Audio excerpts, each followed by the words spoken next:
Hello and welcome back to Newsmin, or I suppose in this case we could call it Cubeman. It's the 11th of July 2013, my name's Lumin and right now it's time for some Cube World news. The Cube World only news episodes I do from this point on will include official news from Picroma and Wale, fun community goodies in the form of tips and tricks or even just cool discoveries, and finally, I'll be featuring a Cube World YouTuber, content creator or video series at the end of every episode. So if you have any suggestions for interesting pieces of news to cover, creators to feature, or anything else, feel free to send them my way.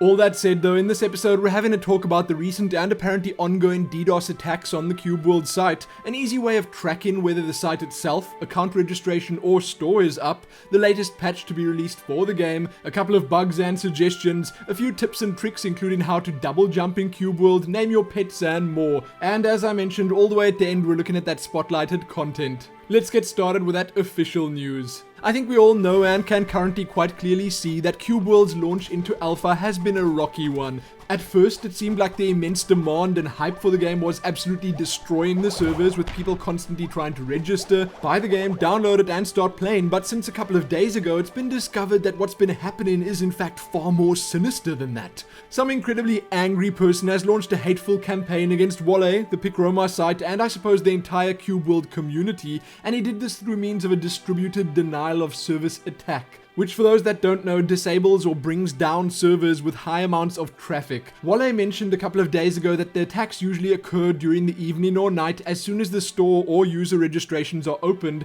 and that the attackers obviously want to prevent him and his wife from selling their game. I don't even want to get into why people would even want to do something like this, and I hope Wale finds a way to deal with it sooner rather than later. Now for those that are still looking to create an account on the site, buy the game and start playing, there is still hope and today might be your lucky day. The site, registration page and store seem to be up a whole lot at the moment, and the frequency and length of their uptime is definitely increasing. If you need some help with knowing when to strike, then below you can find a link to a site that will monitor Picroma and everything on it. Kinda handy, and I hope that the worst is now behind us.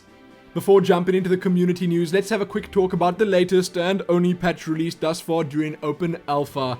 With it, an option to invert the Y-axis of your mouse was added, a bug that let players regenerate their mana with the O key was fixed, a bug where non-existent items could be sold was fixed, and finally, the launcher was improved. I'm not sure how, but any improvements are good improvements. That's it. Now with all that serious stuff out of the way, we're having a look at some community goodies, interesting posts, tips and tricks, and more. Most of this is from the Cube World Reddit, and everything I mention here can be found and read about in full below. First up, Redditor Magician Hisoka has a post up listing all the known bugs currently in Cube World, and a whole bunch of suggestions from the community for Wale. Since Cube World is currently in alpha, the list is kinda long, but if you were playing and weren't sure whether something was a bug or working as intended, then this is the post for you. That and the suggestions are actually kind of interesting too.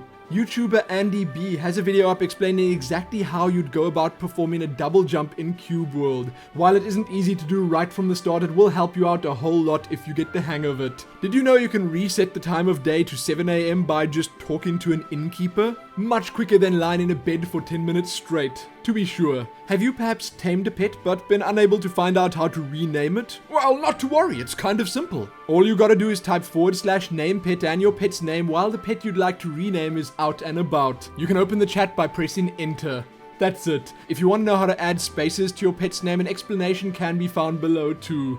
Did you realize that most pine trees in the game are shaped like spiral staircases? I for one didn't, but after reading Darling Shiver's post on Reddit, my life was changed forever. Lastly, in the community section, how does first-person Cube World sound to you? Rainworks on Reddit has a post up that features 2 images of what it could potentially look like. It would obviously be entirely optional, and it would definitely make things like ranged combat and spellcasting a whole lot easier. And just imagine how immersive it would be exploring inside buildings, caves, or even dungeons like that. I gotta say, it's a great idea, and I personally like it. Next and last up in this episode, we're having a look at our Spotlight segment. I thought it best to kick this segment off with the 2 YouTubers that were in the alpha right from the start, and have no doubt got the biggest collections of Cube World videos up of anyone out there at the moment. Yep, this time around our featured content creators are Dave Chaos and In the Littlewood. Dave Chaos has a good bunch of videos up covering a variety of different aspects of the game, including a couple of informational and tutorial videos, standard Let's Plays, gameplays, and more. The commentary on the videos is obviously top notch. In the Littlewood, also known as Martin's videos, are slightly less in number, but he's been exploring different biomes, and I'd say his excitement level for the game is also slightly higher. Perhaps a little less informative if you start at the very beginning, but still a whole lot of fun. You can find both their channels linked on your screens right now, and should probably visit them if you're craving more Cube World content. The chances are good that from the next episode on I'll be featuring slightly smaller YouTubers. I'm not entirely sure how this segment will end up working, but we'll see. I just wanted to start this one off with those two because of, as I mentioned, the sheer amount of videos they've both already got up.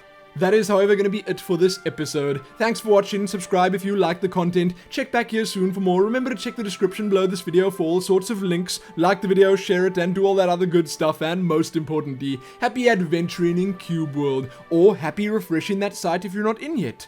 Happy that.